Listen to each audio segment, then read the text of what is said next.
Minister Lajčák, thank you very much for your impressive speech. We will now continue the debate on the future of Europe.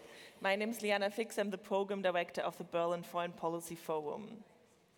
Minister Maas has declared Europe United the best answer to a dramatically changing strategic environment. Yet, when we ask the Germans what do they think, 77% of Germans actually said that EU cohesion has recently tended to weaken. Also, we asked Germans, what do you think, is the European Union on the right track? 63% of Germans said the European Union is not on the right track, and in the Berlin Pulse, Sylvie Kauffmann, editorial director and columnist at Le Monde, argues, if we try to do everything among the 27, it will be a showcase for paralysis.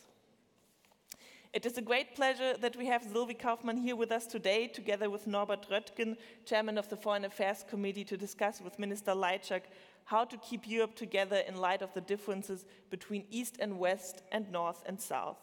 The discussion will be moderated by Ariane Reimers, correspondent in the ARD Berlin studio, and you are very welcome to follow the discussion and to contribute your questions with the hashtag BerlinFPF.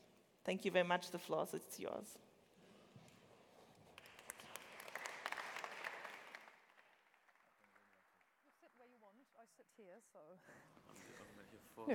Sie können sich setzen, wo Sie möchten. Es ist freie Platzwahl. You can sit wherever you want.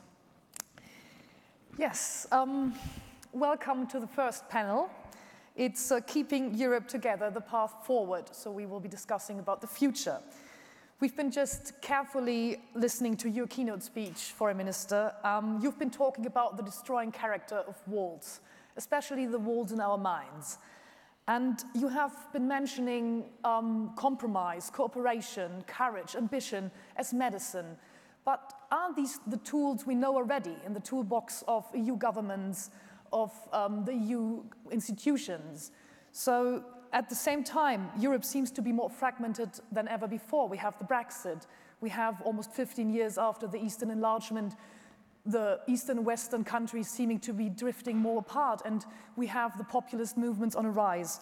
So what must be done to keep Europe united? What can be concrete measures? What can Slovakia do? What can Germany do?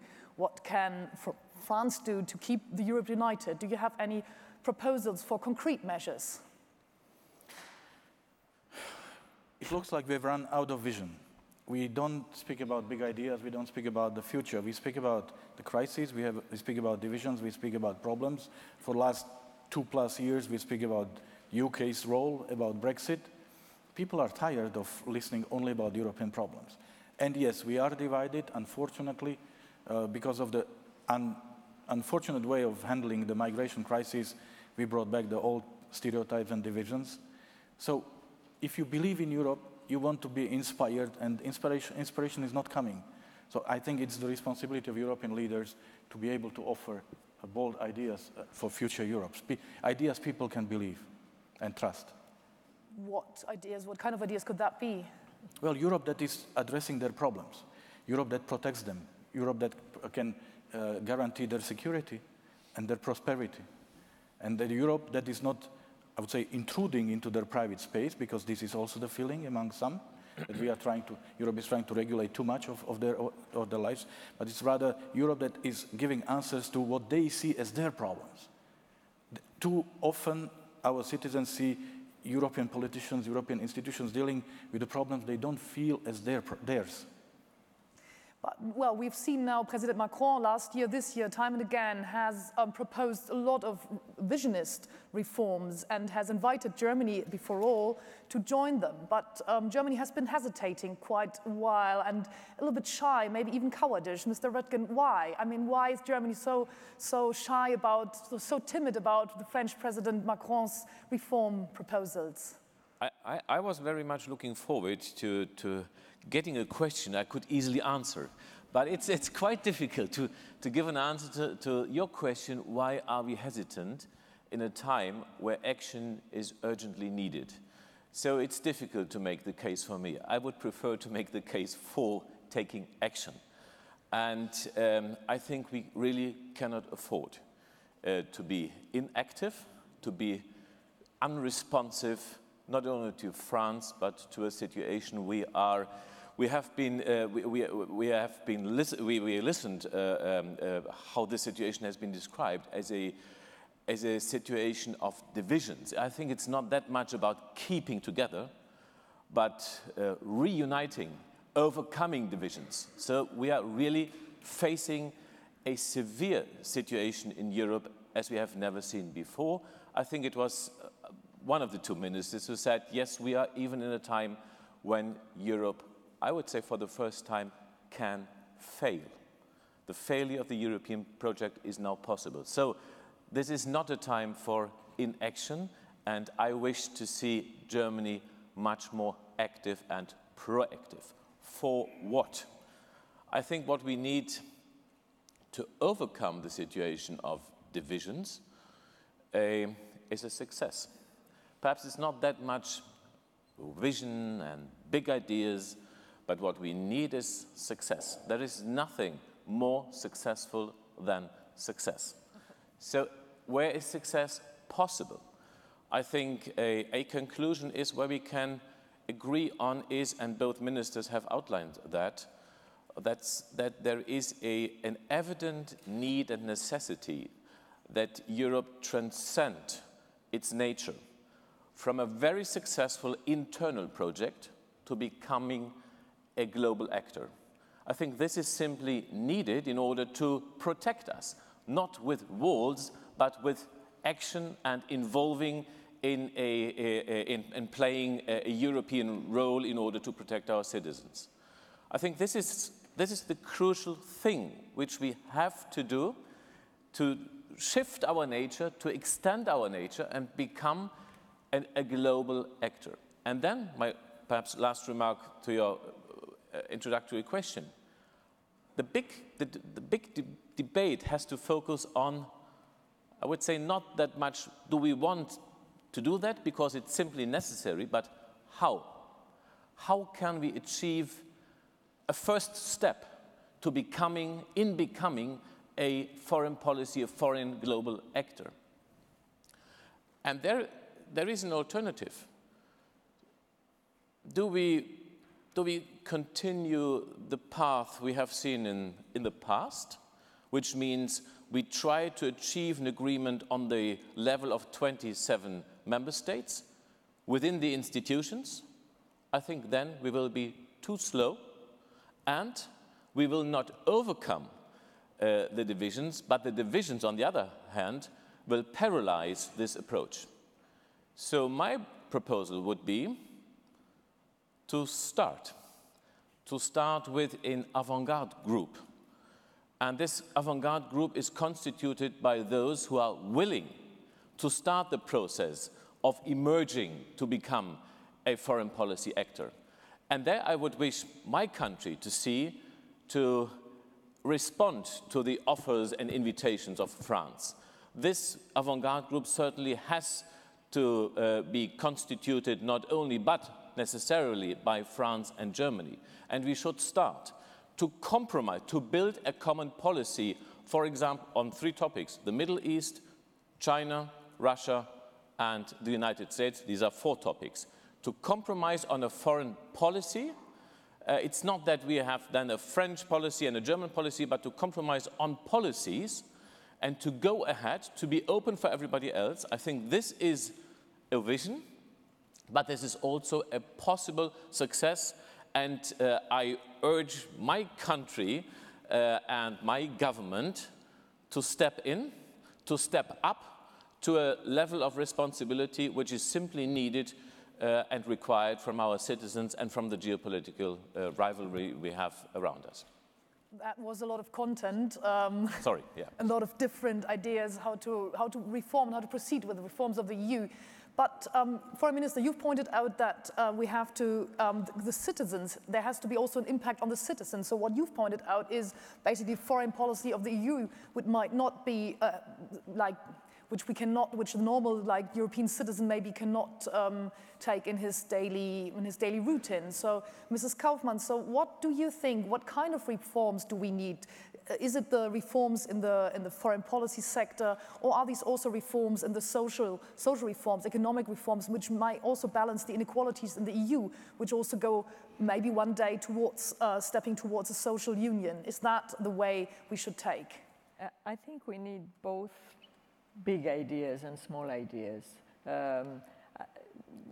There is a need for both. I think there is a need for a vision. Europe is also a vision. It was born as a vision and it materialized. It was not an easy thing to do. You know, I'm still, of this centenary of the armistice showed us how bold and audacious this project was and how difficult it was to enforce, but we made it. So we have to keep this vision alive, even in very different circumstances and with a different number of member states, but we can see that it is still a very attractive project for outside countries. So we have to keep this vision alive with values, with, you know, I know it sometimes sounds empty, but I think this is really, we can see in today's world, this is what Europe is about. It's about a system of values, it's about a democracy, and it's about rules. And I think even though there are differences among us and we have those conflicts about the rule of law and so on, but I think deeply we are still, this is what we have in common. We are attached to these values and to this system. So, you know, this is the bold, the big idea, and we have to stick to it, I think. And then there are the small ideas, which are not so small, but, you know, on the social, in the social area, it is crucial. We can see even today in France that we still have a problem. Mr. Maas and Mr. Lajčák spoke about the crisis that we have survived but not solved. I think what we are witnessing today in France with this movement of yellow vests is a hangover of the 2008 crisis and of the crisis of globalization. And under various forms, we still have this, we all have more or less this kind of problems. And the rise of populist and nationalist movements in really the majority of the member states is a legacy of this, is a consequence of this crisis. So we need to address these everyday issues of the citizens, and we have to do it together. You know, and it can also be, there are a lot of initiatives on security and foreign policy and defense, maybe too many, I don't know, but these are also things that we have to address at various levels. And one thing I would like to mention about Brexit, which I find fascinating. Brexit is a very sad story. I think we all are very sad to see this, to see the UK leaving us, though I don't think they are leaving us for good, and they will stay very close in many respects. But it's a kind of trauma, not only for them. I think it will also be a trauma for us. But the silver lining is this unity that we achieved. It's amazing. It is really a very interesting fact. I mean, with all these centrifugal forces, you know, trying to split the EU, and yet we have constantly been united on this. Why?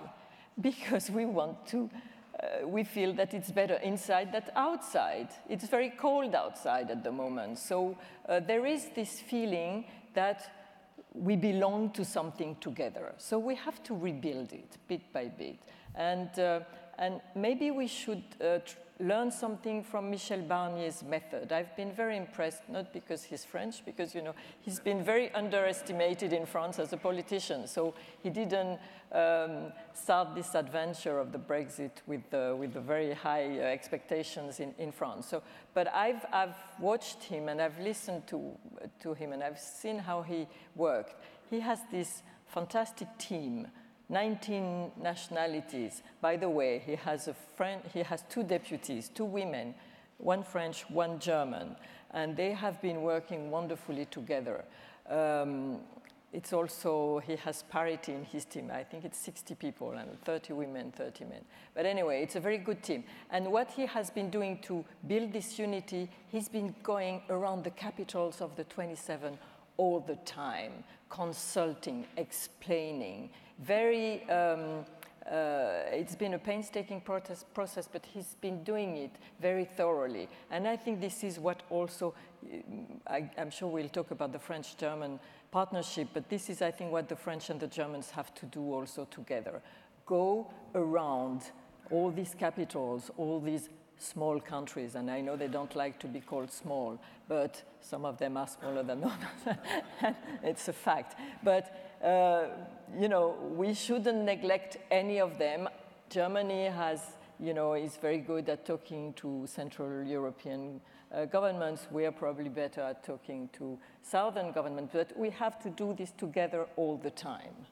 That sounds positive, but at the same time, we've just listened to the results of the survey the Körber Foundation has conducted, and 77%, at least of the Germans, they think the cohesion of the European Union has weakened. So how does that come together? Maybe the governments are closer or can talk, but at the same time, the population does not seem to engage that much with the European Union, and they're not that enthusiastic about the future. So how could we get them back to the board?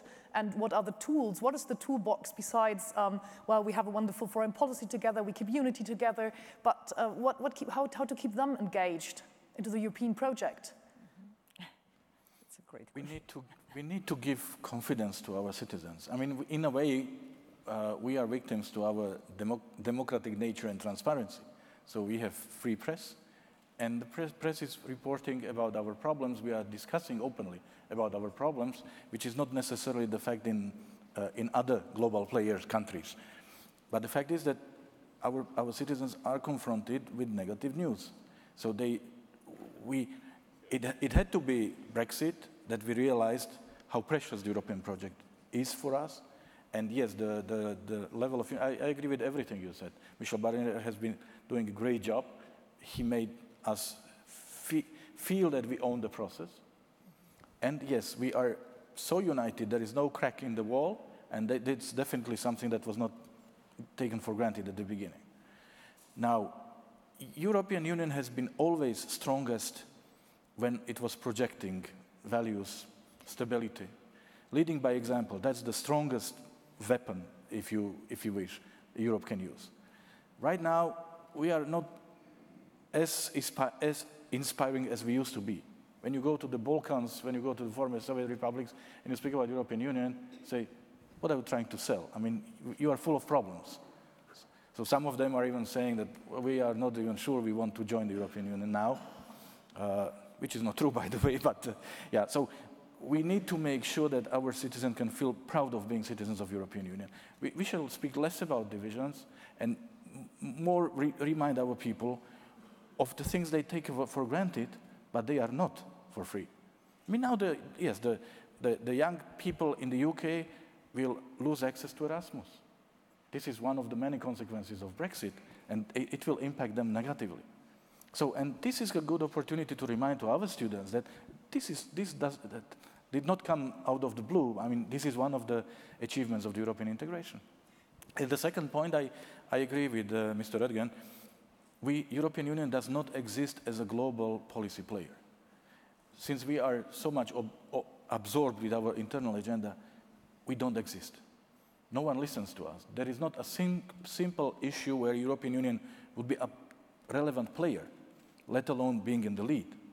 I was, as you know, until September this year, the president of the UN General Assembly.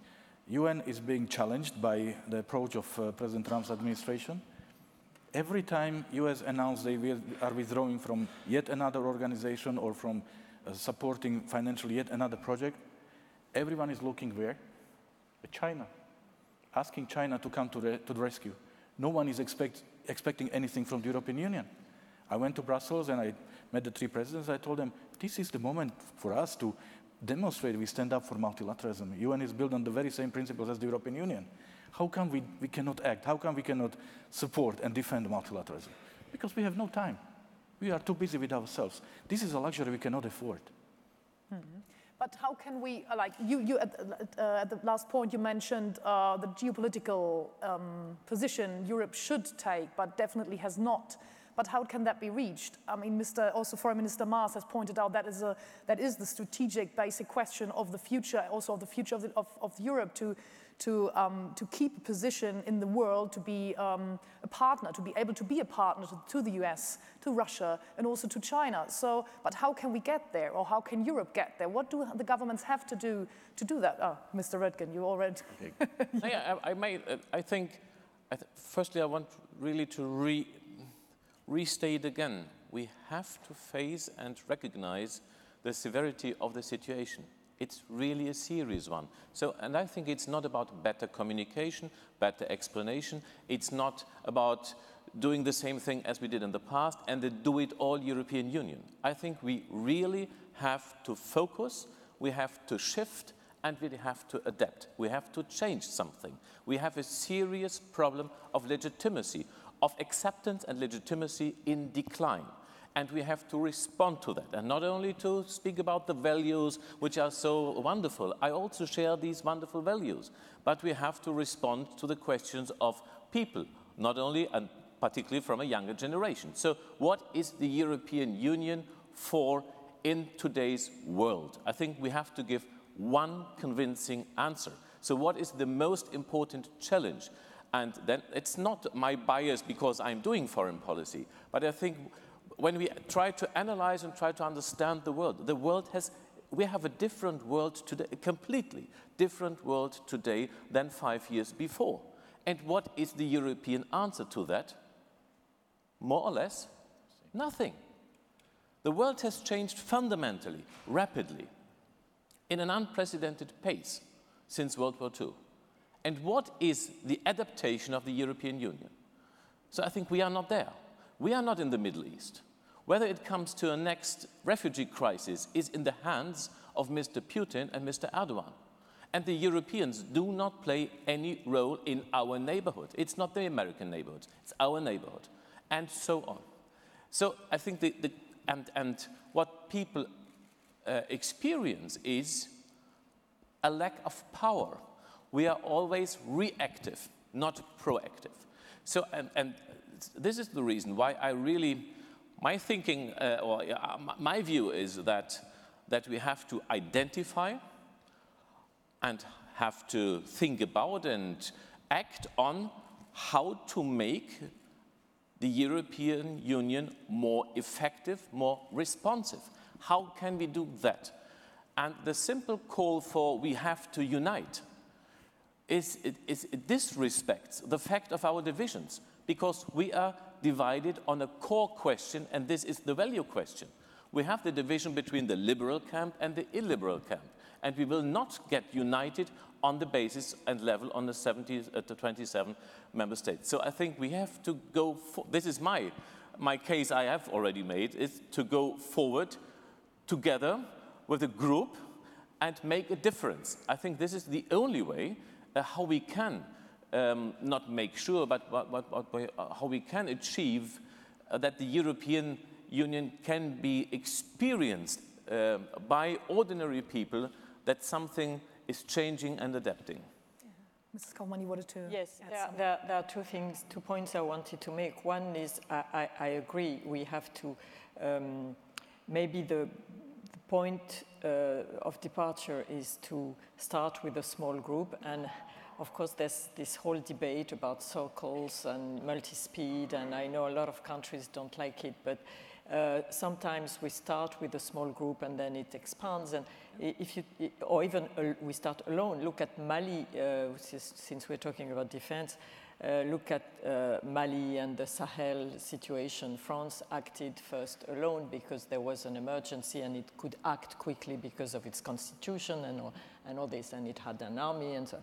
But then it became, France managed to have some Europeans, including the Germans actually, but also or other member states helping and contributing. I think even Estonians are there now. So this is, on defense, I think this is the way we are trying to proceed. It was one action, I agree. But it was an action. No, but it can be a model. A model. It can be something that Mali? you can build, the method. Maybe you can build on this, and maybe... No, you don't agree. Okay. No, Mali is certainly it's not a one-time. It's a one-time operation, but it's. I think it is also the idea behind this European initiative, intervention initiative, to have a group of able and willing countries gathering together and acting together, and then, you know, if others want to join, this is you know, a way to do things. The other point I wanted to make, but I'm happy to continue the discussion on this, is that we have also our domestic crisis, and we have a very big, very deep political crisis within our countries, and this is slowing us down on the European scene and of course on the world scene. But we have to confront this crisis, and that's what this is why also there was this France and Germany were out of step on President Macron's agenda for Europe. You know, he had this speech in September, and just as Germany had its election. And so then there were 6 months of talks for the coalition, and the momentum was lost. Macron's momentum on Europe was completely lost from September to March. And then when you finally had a government, it was too late. I think, you know, the moment had passed, so we have to find something else. So, but the bottom line is that all of us are undergoing this very profound political upheaval, and we have to solve it. And this is a big battle which is going on in our countries between democratic forces and nationalist or populist forces, call them whatever you want. But this battle is going on. It is very lively. We can see in Poland, it's not you know, the game is not over. There is strong resistance, even in the United States. We saw this with the midterm elections. So democracy is alive. We have institutions. We have civil societies.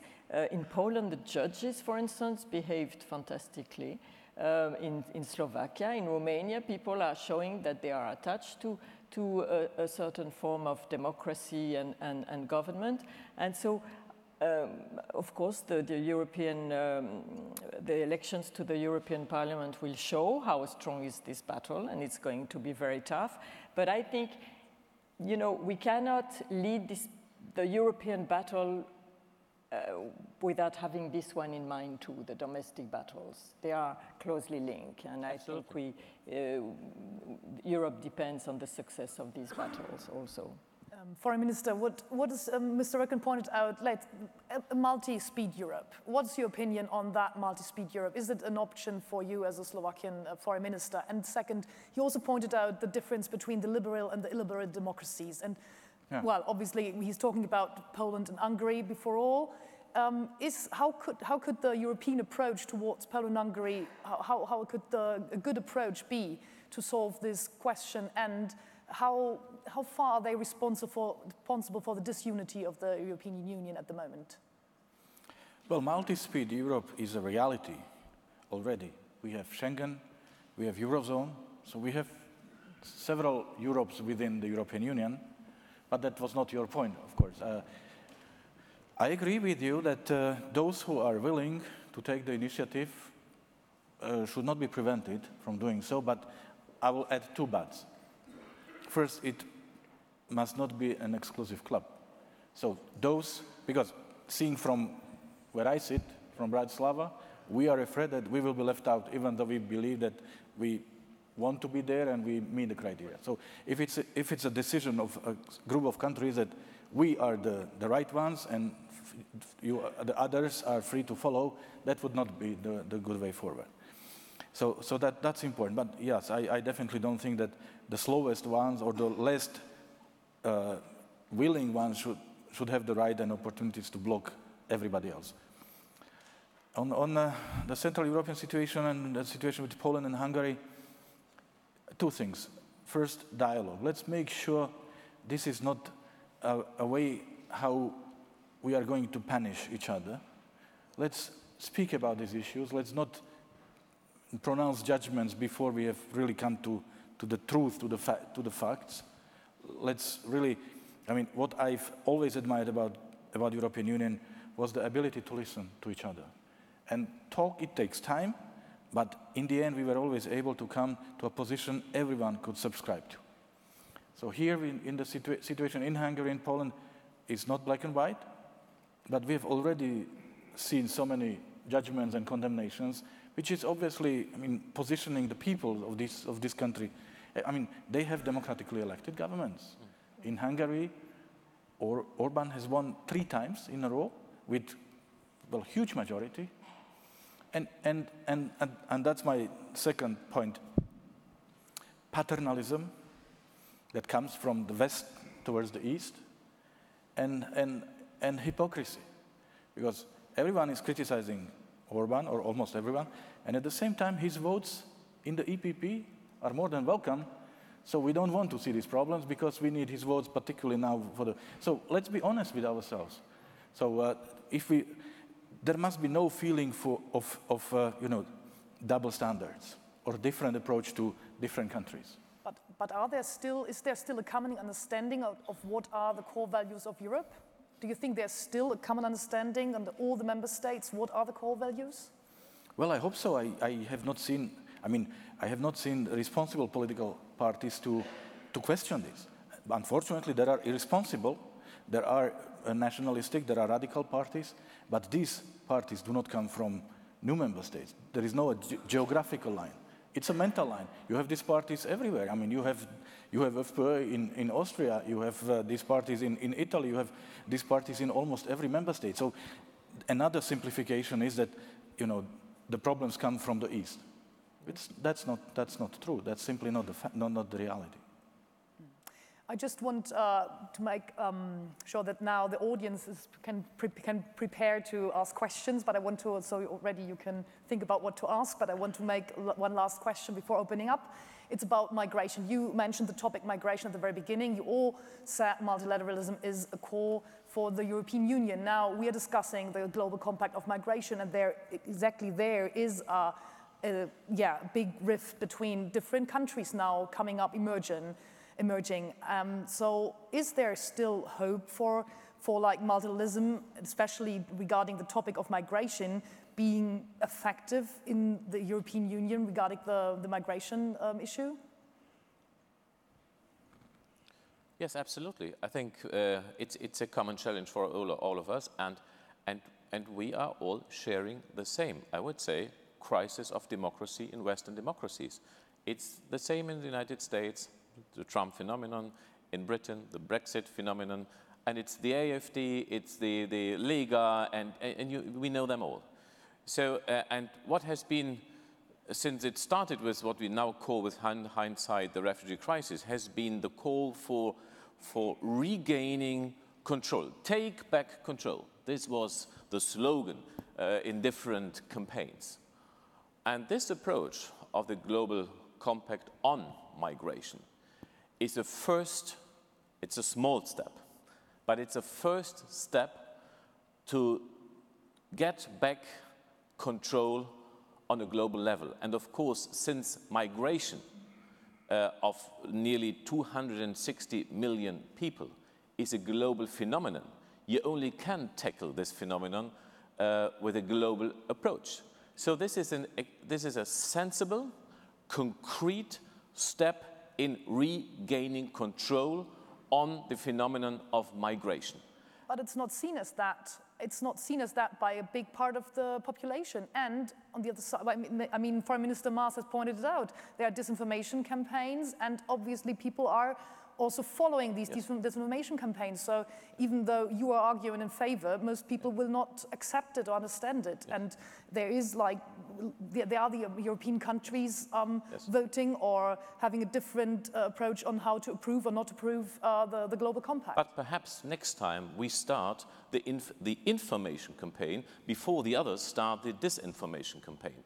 And yes, we have again had a complete lack of communication. There were the negotiators doing something and were not aware of the fact that the psyche of our Western democracies in Europe and beyond Europe has been fundamentally shifted. So there is a nervousness now in our world, in our societies, and we have not been proactive, we have not informed and educated what we are doing, and so we have become, in terms of communication, on the defensive. This is really a major mistake we have made, but nevertheless, the truth is that this is an approach in order to control and steer migration, and this shows, firstly, that we have to better inform before the others start. And then we really have to learn that we have to fight again for rationality, for sensible policies, because we have a degree and a method of irrationality in order to attack our system. We really have to realize the degree of how serious this challenge is. So we have to get into a kind of battle mode in order to defend our democratic values. And I think we haven't really internalized how serious things are. Is that your battle mode, to announce that you might be resigning because on that issue? Is that fighting? No, resigning is not a fight, not a method of fighting. So we urge you to stay. No, but it's not only about this document. The fact is that migration is a very sensitive issue and very divisive issue, and the populists and xenophobes are misusing this innocent document because this is nothing more than a political declaration or a catalogue of options, if you wish, and you can choose whichever you want. No one is imposing anything on you. But it's being portrayed in a completely, different light, and as I said, the xenophobes are using this to attack any discussion on migration. And I have threatened with resignations because it's about to which side of history my country belongs, to those who are responsible and are willing to deal with problems, sitting at the table and discussing, or we want to join the camp of xenophobes who are saying, I close my eyes, I don't care, you deal with this problem. So it's much more than just this document. So, and you don't want to be part of a country? Obviously not. I mean, if my country chooses to be on the wrong side of history, then I cannot represent this country as a foreign minister. Now I want to open up the discussion. And please refrain from delivering a speech yourself. Please ask questions. Thank you. Yes. Hello, my name is Talip. I am former member of Turkish Parliament. I have two short questions. One is to Mr. Lajčák. You believe in the future of European Union. There is no doubt about it. And you said that Europe has never been so secure, never been so wealthier. These are the things that I think European Union delivered. But you did not touch on what are the areas that European Union failed to deliver. I wonder whether you can explore this area a little bit more. What are the areas, what are the things that European Union were not able to deliver, so that there is so much now fragmentation in the European Union? My second question is to Mr. Röttgen. You argued that your government and also the European Union should be more active in foreign policy issues. There is one specific issue that I want to ask. The Syrian crisis, now almost 7 years. What should be the role of the European Union and your country? What are the limits? Military, just only economic issues, only humanitarian issues? What should be the specific limits of this involvement or intervention? Thank you. Well, short answers, maybe. No, I do agree with those who say that the European Union is a sort of a bona fide project, a good weather project, that we believe that joining the European Union, you adhere not only to the values, but also to the rules, and there is no need to impose a control mechanism, because everybody understands that. But then we had the Greek situation, the financial situation, we had the migration, when we clearly saw that our rules, our Dublin procedures, our protection of Schengen was not sufficient. So we are addressing this issue. It takes time. What is most important for me is whether we are able to address these issues together as a community, as Europe of 27 now. Or we will try to agree something in a small circle and impose it on the rest of Europe. That would be very bad. That might be the end of Europe. And on the external side, we stopped projecting stability to our neighborhood. I mean, we denied the vision or the perspective of membership to the countries that we've granted this very perspective. And we sort of invited, I'm speaking about the Western Balkans now. We gave them the perspective back in 2003, and now we pretend it never happened. And we tell them, we have no time to deal with you. But we need to be, as a global actor, we have a global responsibility, and we have to act accordingly, particularly in our neighborhood. How come Europe plays no role in Ukraine, which is our immediate neighborhood? Mr. Volker just left. I mean, we are always expecting whether, well, I do hope that Normandy format will be able to play the role, but somehow everybody is expecting whether Volker will meet with Surkov or not. I mean, this is wrong. Where is Europe in this? And we are complaining that Russia is present in the Balkans, that Turkey is present in the Balkans, but it's only because we are not. So no one can offer European perspective, but European perspective. And accession process, accession negotiations, the process is the best tool for a dialogue, for reforms, for encouraging the European forces in the neighborhood.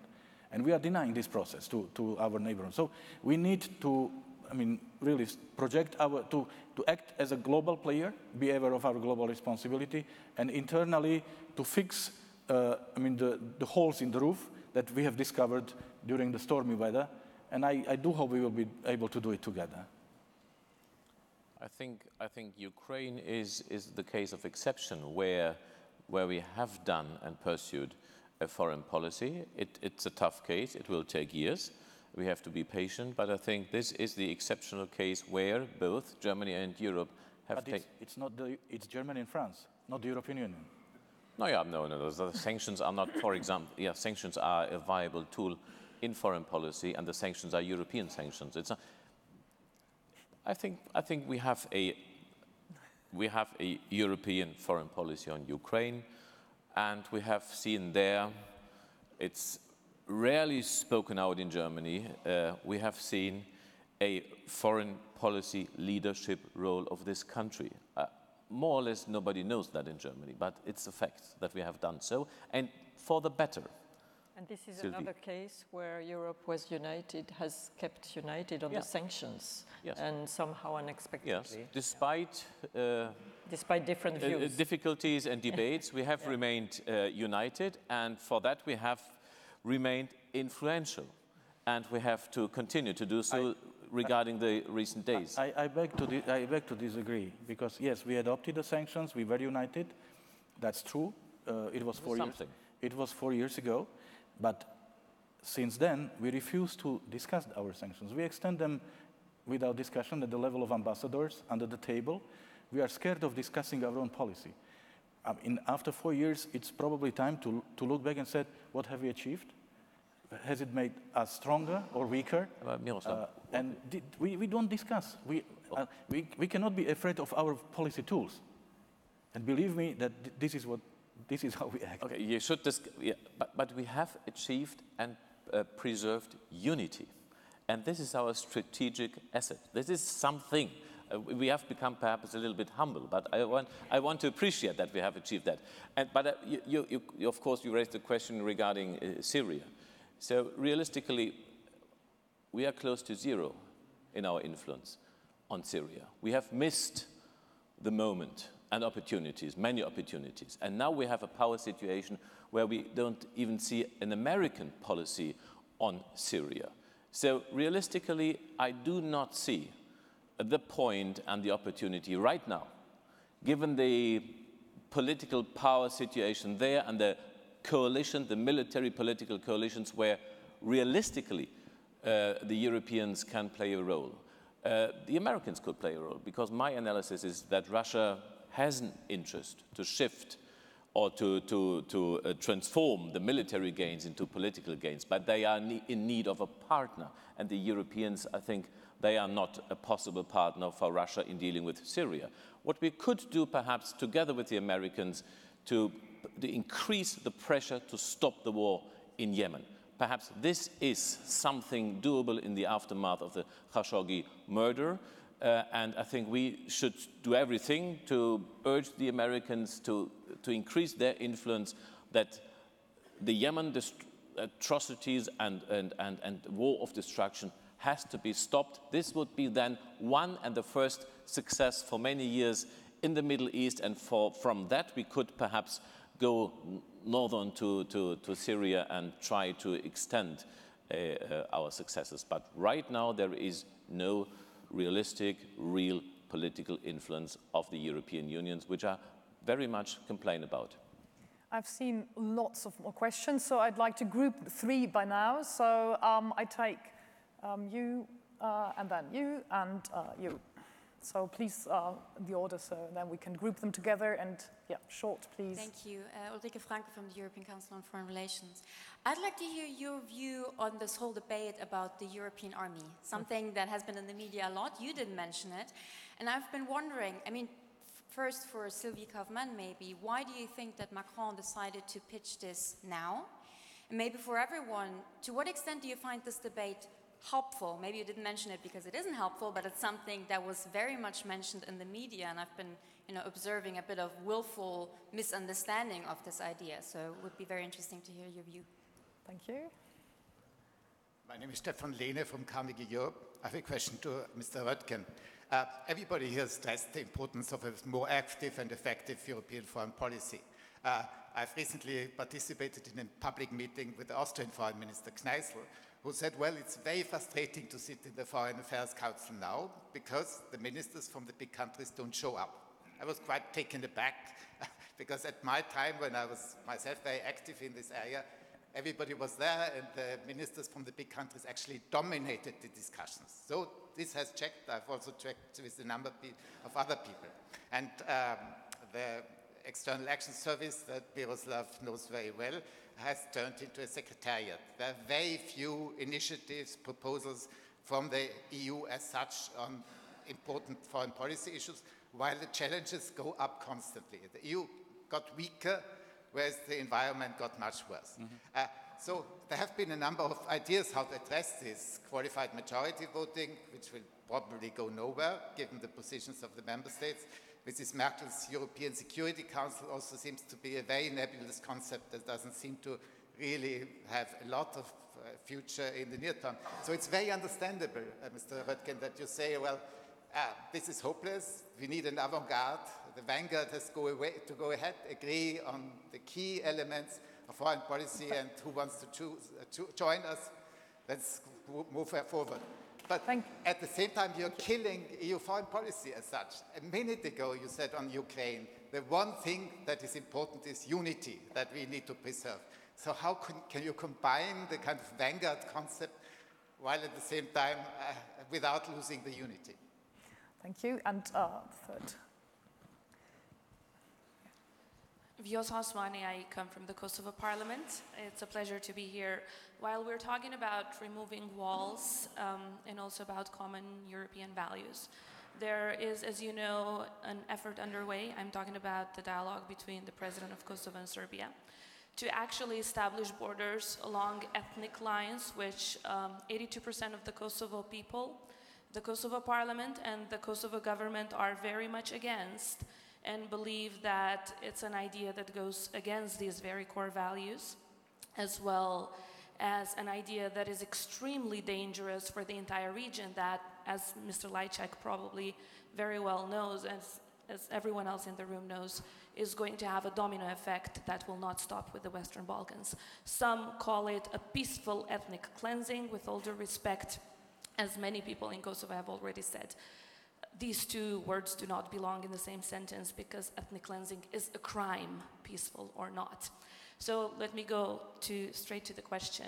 While we've heard Germany being a very strong opponent of this really crazy and dangerous idea, we are waiting for countries like Slovakia, who very much understand how important it is to have multi-ethnicity as a core value preserved, to speak up against it and to finally show, especially having you as a foreign minister that have been very constructive throughout these years, to show that you, along other non-recognizers of Kosovo's independence, are responsible towards our continent, are responsible towards Europe by recognizing Kosovo.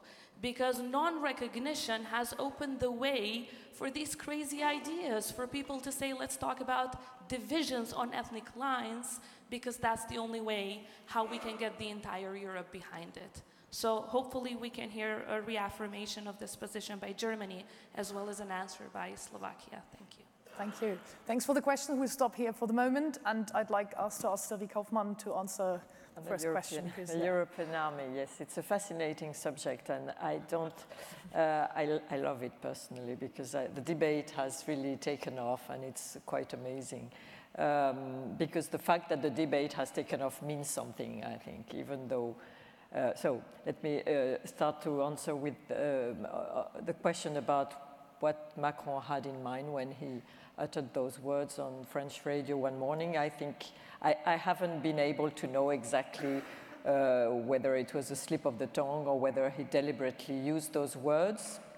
It could be both. You know, it was just before Donald Trump arrived, so it may have been a way of, you know, positioning himself in front of the United States, given the situation. I was told by one of his advisors that he wanted to use an image, because of course, you know, on French radio at breakfast time, talking about strategic autonomy is not so sexy, I guess. So, you know, telling listeners European army is easier. But I agree with some experts, including some who are in the room, that France and Germany mean different things when they talk about European army. And everybody has a different view of what a European army should mean.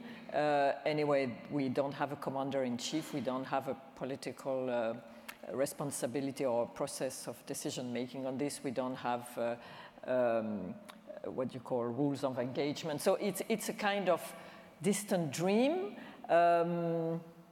I don't think there will be an EU army as such. It's, as we talked about multi-speed, it's impossible. But, you know, the fact that this debate is taking place for me is very, very interesting. We want to talk about this. And of course, why do we have this debate? It's because the United States is having the position it has at the moment, and because there are all those doubts about transatlantic security. So let the debate live. I think it's a good one. On the army, I agree. I mean, I just don't see European army ever happen. Ever? I'm not sure. Well, okay, in foreseeable future.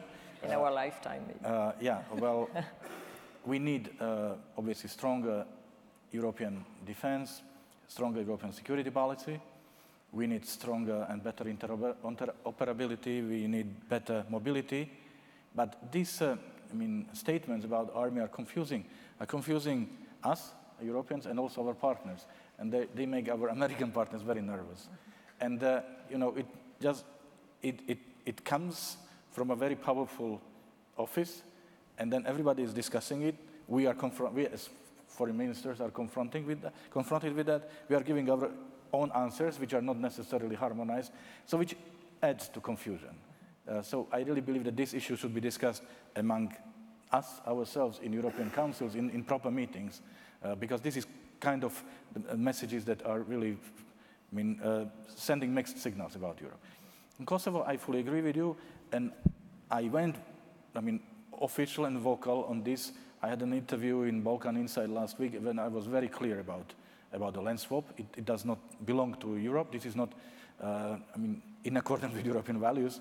And speaking about recognition, as I said, this is not a position of hostility, and you know that Slovakia strongly supports European perspective for Kosovo together with the rest of the region. Being a minister, give me a reason to come to the parliament and say we have to change our position. And they will ask me, why now? And what is my answer? So give me a good news that will make it possible for me, okay?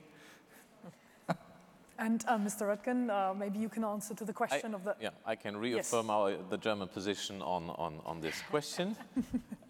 Secondly, just quickly, my conviction is that there will be no foreign policy, European common foreign policy, without European military common capabilities. But this does not mean that we will have an army of the Europeans replacing national armies. But we will have to see, as a part of foreign policy, a common European capability. Otherwise, our foreign policy simply would not be taken for serious, neither in Washington, nor in Moscow, in Beijing, or anywhere else. So I think this is... Separate from NATO? You have to design it, of course.